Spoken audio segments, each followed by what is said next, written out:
Olá, dia 12 de 2017, terça-feira, estamos chegando aí com o nosso Unisport e hoje tem jogo de primeira linha, né? Eu acho esse jogo de hoje, dizer que é mais importante, não dá para se dizer, porque os dois são importantes. Tanto de hoje, do Grêmio contra o Pachuca, quanto o Real Madrid contra o Al Jazeera. Mas não resta dúvida que esse do Grêmio é um jogo muito mais complicado. Joga contra um time mexicano.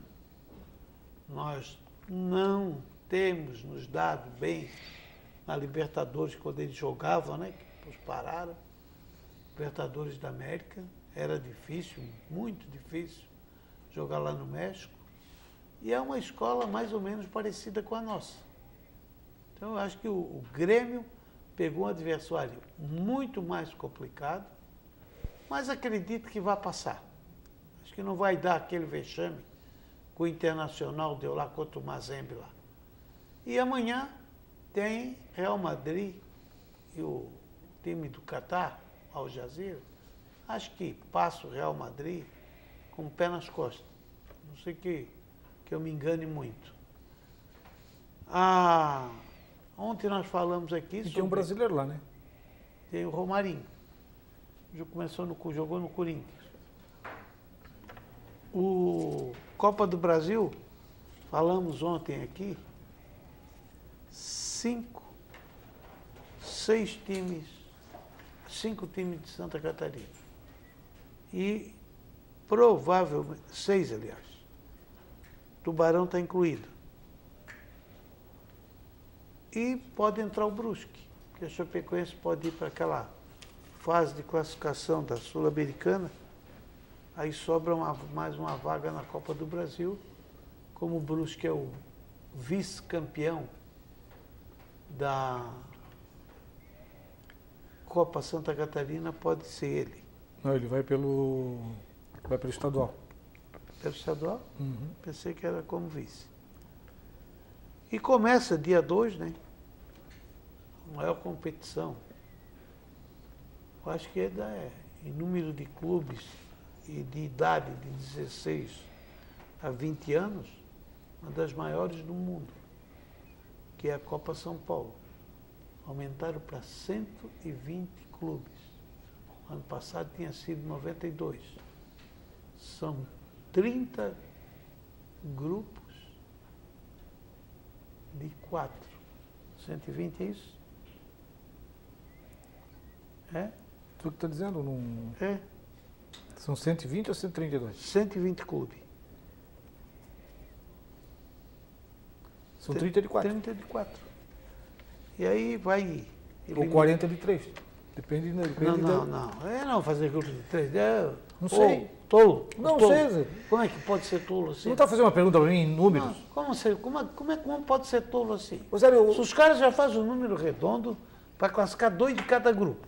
Aí tem 120, como é que divide por 4 cada grupo, dá 30 grupos. Não vai classificar 2 para não vai classificar 2 para cada grupo. Pode ir lá, vai lá ler. 2 de cada grupo, vai lá ler o regulamento. De 120 sobra 60, de 60 sobra 30, aí de 30 sobra não vou 15, que eu não li. Aí depois do 15 já entra o melhor segundo colocado ali para fazer 16 e vem diminuindo daí. Só numa fase que entra um segundo colocado. Aí o tolo daqui a pouco ele quer botar meio num lado, meio no outro. A perna de um num lado, a perna de outro no outro. Até parece que você nunca fez regulamento, nunca projetou competição. Você sabe que você depende de data, você depende de espaço, você depende de tudo. Data aqui já está tudo programado, termina dia 25 de janeiro, que é o dia do aniversário de São Paulo. Mas nada impeça já está tudo pronto. Nada impeça que eu faça um campeonato com 3. Tolo. Nada impede. Vai ser tolo, vai, rapaz. E vamos ver. Como é que pode ter? Meu Deus do céu, Camirim. Não, outro contábil. Tá. Eu vou dizer, olha aqui, ó, estamos entrando no ar, pelo Canal 11, TV Futura, TV Univale, junto com esse tolo aqui, o nosso Unisport, desta terça-feira, tem o apoio de Rai Roda Ciclipeças, Casa da Sua Bicicleta. Stefano José Vanoli, 1008, e o telefone 3241-2809. Boa tarde, boa tarde, boa tarde. Boa tarde, Zélio, boa tarde, amigos. É lógico que tem pessoas que já trabalharam no futebol, que já fizeram regulamento, que já fizeram tabela e acabam esquecendo. Mas a idade sempre faz o esquecimento, você acaba esquecendo. Então você tem interesse financeiro, dependendo. Você Copa tem... São Paulo tem interesse financeiro. Eu estou falando regulamento. Eu estou falando regulamento. Regulamento. Faz regulamento. Tem um interesse financeiro que você pode fazer com final, pode fazer com cruzamento, você pode fazer um monte de coisa. Mas ele, é lógico que infelizmente ele não teve essa bagagem, então ele não pode dar. Eu não tive. E você pode chegar, eu tenho pouca data, então você faz um outro remanejamento. Isso aqui então regulamento é regulamento. Isso aqui já é feito de um jeito que já está tudo, os campos, tudo. Mas o que eu quero discutir contigo o regulamento se você sempre diz aqui que não se respeita o regulamento? Então por que eu não sei por que eu caio nessa besteira de discutir isso aí contigo ainda? Não sei. Como é que é? Eu não sei. Como é que é? Você sempre diz aqui, quando eu falo assim, o regulamento da competição, não adianta, não adianta, porque não vão cumprir, não vão fazer, Então, eu pauto de que tem um regulamento em tudo quanto é competição, nem que seja 4 linhas. Tem que ter regulamento para organizar a competição. E, falando em organização, aquele caso do Vasco está aí pendurando. E aí eu gostei da decisão lá do Rio de Janeiro, que os peritos, porque se fosse em outro lugar demorava pra caramba, os peritos já fizeram a perícia naquela 7ª urna do Vasco da Gama e há grandes indícios, ou indícios fortes, de que não houve o pagamento das mensalidades daquelas pessoas que estavam lá naquela urna número 7 que deu a polêmica. Agora vai para a mão da juíza e a juíza tem até o dia 19, antes do recesso, para tomar a decisão. Se ela tomar a decisão dando favorável que houve a fraude naquela urna 7, o Eurico perde a eleição e é empossado o novo presidente. Peraí. Tu é tolo, é? Tu é tolo? Por quê? Tu não é. Pelo que eu sei, tu não é. Eu digo tolo brincando. Quem que não sabe que o Eurico fez rolo naquela urna, pai? Aquela urna apareceu depois de tudo apurado, o resultado já tinha o resultado, rapaz. Zélio, se todo mundo soubesse, não teria justiça para julgar. Por quê? Ele recorreu, vê se o presidente do Santos fez igual, vê se ele recorreu. Botou a cola no meio das pernas e se mandou. No Santos também tinha 4 chapas, 3 oposição e uma situação. Mas se o Eurico... A chapa de situação, depois que venceu um da oposição aqui, que fez mais do que ele, apareceu uma urna lá também. Sim, mas aí o que os caras fizeram? Os próprios conselheiros na hora anularam a urna. Anularam, o presidente pegou, não teve nada de recorrer, pegou e se mandou. Não. E já na mesma hora empossaram daqueles 3 opositores o que foi o primeiro colocado. Porque não houve recurso. Que recurso? Porque se houvesse recurso, teria que ir para julgamento, Zé. É que o Eurico acha que a coisa é sempre a mesma coisa. A justiça está mudando, a coisa está mudando. Ele antes recorria, como recorreu uma vez aí, ficou 3 anos. Aqui no Marcílio não recorreram. Aqui no Marcílio um presidente não ficou 2 conselhos, um ano. Na matéria que eu li, do UOL, se não faz memória, a matéria que eu li diz que há fortes indícios Os caras não podem Como que não? escrever. Se é perícia, para mim, se é perícia, ou está irregular ou não está. Eu sou perito. O perito sempre... Eu não posso usar... Eu, perito, diz o seguinte, os documentos são inválidos e PT são nações. Negativo. É a minha opinião. O perito nunca diz isso, como o advogado nunca diz que o réu é culpado. E quem é que vai dizer? Ele diz, há fortes indícios. Juiz. Como se juiz que analisa nos autos. Mas, Zélio, mas a perícia, Zélio, Não interessa. A perícia diz que há fortes... Para quem então o perito? Não, para que o perito? Para dizer que tem irregularidade. Fortes irregular. Fortes indícios é irregularidade. É irregularidade. E se a juíza não entender que esses fortes indícios sejam irregularidade? Ela pega e dá posse para o Eurico. Tá, mas daí aí onde é que fica o perito? O problema do perito, o perito deu a opinião dele. Ora, o perito disse o que ele achou, que ele viu que tinha fortes indícios de que não tinha sido pago. E o cara vai ter um prazo para comprovar que pagou. Para tudo tem prazo. Tudo tem a contramão. Não, o Eurico... Ele agora vai ter que dizer assim, não. O Eurico mandou para a perícia os documentos das mensalidades. Então, o problema ali era a mensalidade, então, tá? Não pagaram a mensalidade. O problema ali era a mensalidade. Não era como se diz, votante fantasma, não. Eram sócios do Vasco, que estavam lá naquela urna, mas só que estavam inadimplentes. É fantasma. Inadimplente não pode votar, é fantasma. Quem não pode votar é fantasma, que está na eleição. Não pode votar, não pode, porque está ilegal, não pagou. A lei diz que tem que pagar. Está irregular. Então por que não deram a sentença? Não deram, ela vai dar agora vai pegar aquele negócio do perito lá, vai dizer. Perito Elado Cardoso diz que tem fortes indícios, fortes. Então tá ilegal mesmo. Ela vai olhar os recibos, vai constatar o que ele disse, ver se é verdade. Aí, em cima daquilo ela vai dar lá a canetada e vai botar o outro cara, que eu não sei nem quem é o nome dele também. E tomara que seja dado agora antes do recesso. Parece que entra no recesso dia 19. 19. Então deve dar antes de dar o recesso, até porque, se não der... Não, para o Vasco poder fazer o time para o campeonato. Se não der, vai ficar um embrólio daquele tamanho que aconteceu aqui no Marcílio. Que daí ninguém consegue fazer nada. Vai fazer o quê? Quem vai fazer o time do campeonato, que começa dia 17 de janeiro?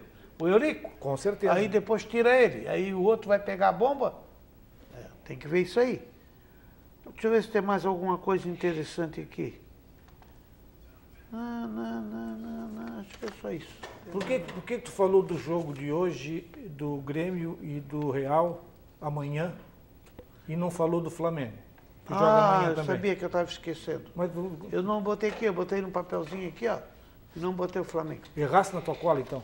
Errei. Até na cola tá errando? Tem que ter, a gente tem que ter uma coisa para se basear. Não, até na cola tá errando. Eu tinha que ter aqui uma pauta, mas não tem. Então eu tenho que fazer. E quem é que tem que fazer a pauta? Não sou eu. Sim, senhor. Você é o titular. E tu serve para quê? Eu sou o coadjuvante. Que coadjuvante? Eu sou o coadjuvante. Tá certo. O Flamengo amanhã. Outra pedreira, tá? Nenhum dos dois jogos. Nem o jogo do Grêmio hoje é mole, é moleza. Como também o jogo do Flamengo. Dos três, o mais fácil é o Real Madrid. O Flamengo tem forçosamente que fazer 2 gols de diferença. Não é fácil. Para poder matar o jogo. Time argentino fazer 2 gols, cara. Um gol só vai para a prorrogação ou vai direto para pênalti? Não, vai direto pênalti. Não tem prorrogação a Sul-Americana? Não tem. Nem a Libertadores tem mais. Não? Porque acabou tudo. E tem que acabar mesmo esse negócio de prorrogação. Só na Copa do Mundo que tem prorrogação? Só. E eu acho que a FIFA deve acabar com isso. O cara já joga 90 minutos. Ninguém fez gol. Tudo morto. Aí joga mais meia hora para depois ir para o pênalti. Porque dificilmente decide na prorrogação. Inclusive já acabaram, que para mim é um erro, tá? Aquela direta, cara. Não, acabaram com o gol qualificado. Eu sempre fui favorável. Eu sou contra. Fazer gol na casa do adversário, você tem que jogar para ganhar o jogo. Então, você está sujeito a perder, está sujeito a ganhar, e o gol qualificado faz jus a um futebol mais bem jogado, mais dinâmico, mais trabalhado. Não você ficar lá encostadinho lá e fechadinho lá para empatar de 0-0 para depois jogar em casa. Não concordo.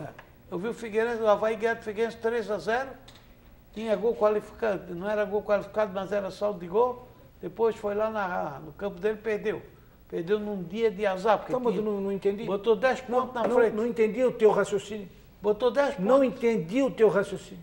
Que eu sou contra. Não entendi. Eu estou falando no gol qualificado. Se existe saldo de gol, se não existe saldo de gol, problema. Se naquele jogo o Figueirense ganhou, perdeu aqui no saldo de gol. Tu vai jogar lá na Bolívia. Eu tenho que fazer 2 gols lá na Bolívia. Aí tu chega na Bolívia, não. Eu faço 2 gols. Aí me facilita para jogar em casa. É lógico. Se eu vou lá, faço 2 gols, eu estou 2-0, vai ser muito mais fácil em casa, né? Ou vai ficar mais difícil. Ou é o contrário, traz para frente. Vamos ao break, vamos. Tá feio.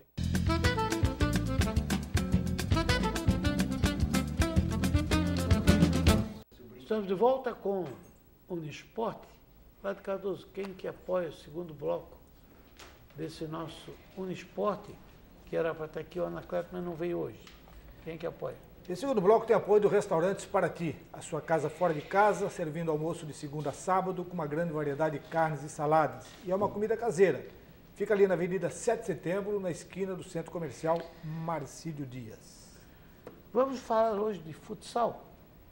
Gosto muito de futsal. E olha só, o futsal, para mim, perdeu a graça numa coisa, cara. E bateu o lateral com o pé.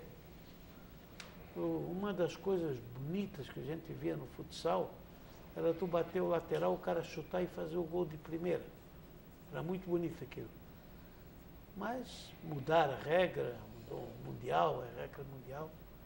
A FIFA encampou, né? Porque antes não era da FIFA. Mas conosco o Francis Ulisses Anacleto. Como é que diz que o Anacleto não está aqui? Esse Anacleto, o Anacleto não veio, mas mandou um parente dele. Está aqui o Francis Ulisses. Sobrinho. Que é sobrinho do Anacleto. Anacleto, onde tu estiver aí ouvindo, por favor. Ele é treinador, né? É responsável pela equipe sub-9, 8, e que andou participando aí de competições importantes, competições nacionais, e conseguiu o título. Boa tarde, Francis. Boa tarde, Zélio. Onde jogaste e que títulos foram estes? Esse ano nós participamos do nosso projeto, né, o Real Futsal, ele iniciou esse ano. Aliás, só antes, lembra, é de Balneário Camboriú, né? Isso, de Balneário Camboriú. Mas nós trabalhamos com meninos da região, na verdade tem bastante meninos de Itajaí que participam do nosso projeto. Nós participamos de competições a nível estadual e a nível nacional também. Nas últimas que a gente participou, que foi o campeonato estadual da categoria sub-9, nós nos sagramos campeões, e também na Brasil Cup nos sagramos campeões na categoria 8 e 9. Ô Francis, nós conversando aqui nos bastidores, você passou um bom tempo em Blumenau, começando um projeto em Blumenau e agora está chegando com esse projeto aqui em Balneário Camboriú. Já deu para sentir uma diferença? Mudou alguma coisa do apoio do Blumenau, o apoio do Balneário Camboriú, a frequência desses meninos que buscam escolas de futebol de salão?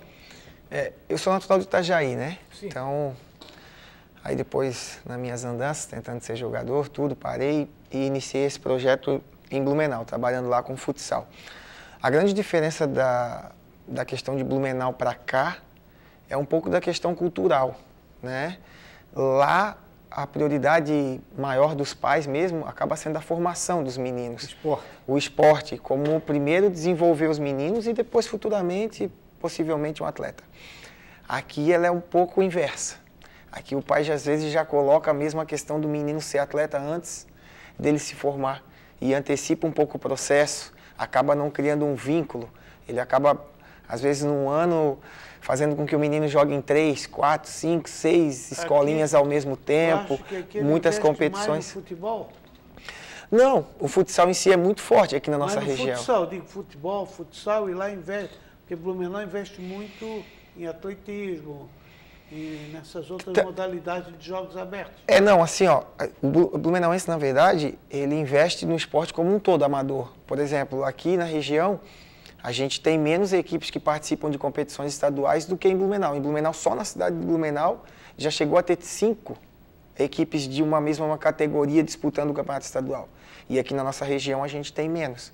Ô, Francis, você que milita nessa área da bola pequena, como se diz na gíria, é muito difícil, porque nós já tivemos atletas como Rivellini e outros que saíram do futebol de salão, mas é muito raro você encontrar essa mudança, né? É difícil você se adaptar no futebol de campo depois de ter um longo tempo no salão? Eu tiro como parâmetro o Santos, né? Que é uma escola que trabalha e ultimamente no Brasil é o que mais revela. O Santos, por exemplo, até o sub-10, o menino trabalha só no futsal. Depois ele já começa a mesclar. Às vezes, se essa mudança for muito demorada, o menino demora a se adaptar. Se o menino for lá para 14, 15 anos, ele demora a se adaptar. Apesar de hoje, no futsal, por exemplo, né, o Guardiola aí, que é um treinador que todo mundo reverencia, idolatra, ele trabalha muito, né, com espaço reduzido, vantagem numérica, que praticamente é o que o futsal trabalha. Porque no futsal tu não consegue jogar 4 contra 4, só quando a bola sai da mão do goleiro. Depois sempre vai ter uma desvantagem, vantagem numérica. E procede, porque se você hoje, nos trabalhos que são feitos de divulgação, de Robinho, de Neymar, de Ronaldo, Ronaldinho, 90% aparecem eles no salão. Quando pivete. Né? Nós tivemos um exemplo do Falcão, que era o melhor jogador de futsal do mundo, foi 3 vezes consecutivas, foi jogar futebol no São Paulo, não deu certo. O Manuel Tobias também teve no Grêmio, já foi mais complicado. É mais difícil. Até hoje jogando. Nessa idade. A gente teve um menino, o Mitchue, também, que agora retornou há pouco tempo para o Joinville. Ele também. Ele, na verdade, era considerado o novo Falcão do futsal, foi para o Grêmio na base e acabou não tendo a expectativa e voltou para o futsal. Mas tem o caso do Natan, que é um menino que foi comprado pelo Chelsea, que trabalhou no Atlético Paranaense. Ele ficou no futsal até os 14 anos. E depois foi para o campo e conseguiu se adaptar. Mas, lógico, tudo depende do processo do menino. Só que eu defendo, não por ser só a modalidade que eu acabo atuando, mas a iniciação no futsal, eu acredito que para a formação do menino ela é melhor do que no campo, porque o espaço é reduzido, o menino fica mais com a bola no pé, né? Assim, você vai num jogo fica mais habilidoso. De criança, por exemplo, 7 contra 7. Não é os 7 meninos que vão tocar na bola. Não tem nem como. Agora, no futsal, você vai num jogo de 7 anos, por exemplo, a Brasil Cup, nós jogamos no Sub-7. Você vai lá ver os meninos de 7 anos jogar, você vai ver os 7 participar do jogo, tanto para atacar quanto para defender. No campo, não. O menino que, na teoria, já é formado atacante, ele vai ficar lá esperando a bola. Às vezes, ele é um menino mais forte, um menino mais rápido. A pessoa chuta para frente, ele chega na frente, faz o gol, mas a questão do jogo, da coletividade, ele não aprende, que é o grande déficit nosso, né, em relação aos europeus, vamos dizer, que é a questão tática do jogo, de entendimento, de ocupar espaço, né. Nós achamos que sempre o nosso jeitinho brasileiro e a nossa habilidade vai dar conta, e, na verdade, hoje não dá mais. Hoje você não tem um jogador que vai ficar parado no campo, a não ser que ele não jogue em alto nível. Mas em alto nível não tem um jogador que não marque. Fran, só um pouquinho, antes que, senão depois termina. Tem uns troféus aí que vocês ganharam aí. Mostra aí pra gente e diz o que são esses troféus aí. Tá aí no vídeo aí. Ó. O troféu central é o do campeonato estadual, que é a competição mais importante, né, que nós temos dentro do estado, que é chancelado pela federação. É uma competição que gira em torno de 8 a 10 meses, onde são divididos por fases. Nós iniciamos a competição com 17 equipes, e aí é sistema eliminatório, dentro de chaveamento. E nós jogamos 27 jogos, conseguimos 24 vitórias, 2 derrotas e somente um empate. E os troféus do lado é a categoria Sub-8 e 9, que eu citei, que é a Brasil Cup, onde também vem equipes, veio Atlético Paranaense, Sport Recife, Náutico. E nós nos sagramos campeões na categoria Sub-8 e Sub-9, que são os troféus que estão laterais ali. Tá, no seu trabalho também agora já existe um garoto no meu time? Tenho. Vasco da Gama? Tenho. Assim, ó, hoje o processo de clube, né, o clube em si, ele investe muito mais cedo nas crianças. Né? Então, assim, ó, eu tenho meninos hoje que trabalham conosco, que são monitorados pelo Atlético Paranaense, pelo Internacional, até tem 3 meninos que estão lá no Internacional novamente essa semana. Tive meninos no Grêmio e tem esse menino que está indo para o Vasco em janeiro. Esse menino, o Vasco já fez uma proposta um pouco diferente, que é mudar a família para lá, porque ele é um menino, vamos dizer, diferenciado. Então, os clubes acabam já investindo nesse menino.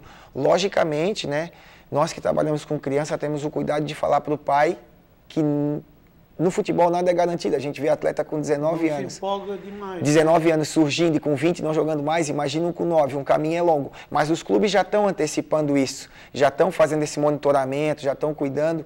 E, logicamente, nós que trabalhamos com esses meninos sabemos que nem todos eles vão conseguir ser atleta. Mas quem tiver a possibilidade, ou pelo menos a condição de usufruir desse momento, de participar de um treinamento de uma equipe grande, de uma equipe Série A, como é a rotina, se ele não for atleta, pelo menos ele vai ter um know-how e uma experiência também que vai ajudá-lo na questão de formação como pessoa também, né? E é uma coisa que nós falamos aqui, inclusive o Zélio colocou o caso do Falcão, o Tobias, só que eles ficaram muito tempo no salão. Sim. E o Santos, você usou como exemplo, e depois eu aqui complementando, que eu vi Ronaldinho, Ronaldo, Neymar, Robinho, as imagens deles hoje é no salão. Então você tem que ali se adaptar, sai e vai para o campo. Isso. Não continua no salão, senão daqui a pouco você vai ter dificuldade de o menino que ele busca o futebol de campo, que é onde a maioria quer por causa da visibilidade, todas essas situações dinheiro, maior, né? E a questão financeira também. E portas também, né? Hoje, para você jogar uma liga nacional, por exemplo, de futsal, você vai ter bem menos clube do que jogar campo. Então, o menino que pretende isso, como eu falei, a base, a iniciação dele, pelo menos até o 10, 11, o futsal vai ajudar muito mais do que o campo, pela questão dessa situação toda do comprometimento dele, da questão tática, de ter que marcar, porque no futsal você não consegue isolar um menino sem marcar. E no campo, geralmente, consegue, né? Menino, atacante, fica mais aqui, só dá uma cercadinha. No futsal, já não. Franz, obrigado. Parabéns aí pela conquista e que continue representando bem a nossa Camboriú. Eu agradeço a oportunidade, né, do Uniesportes, Zélio, Eládio, e também o contato do tio Anacleto. Está aqui, Anacleto, está aqui, está gentil. Por ter aberto essa oportunidade aqui no canto. de a gente apresentar o nosso trabalho do Real Futsal. Lembrando que nós temos também meninos que não vislumbram o futebol como meta, que vão lá para participar, praticar um esporte, aprender o futsal. E, né, quem quiser nos conhecer, como falei, nós trabalhamos lá em Balneário, na Nova Esperança. E a gente tem o telefone de contato, não sei se eu posso deixar. Pode dar. 999-8575-7755.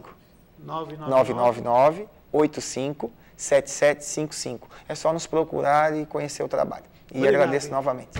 Até amanhã. Um abraço. Lamentável, até amanhã. Estaremos de volta amanhã, 13 horas, com o Uniesportes. Até lá.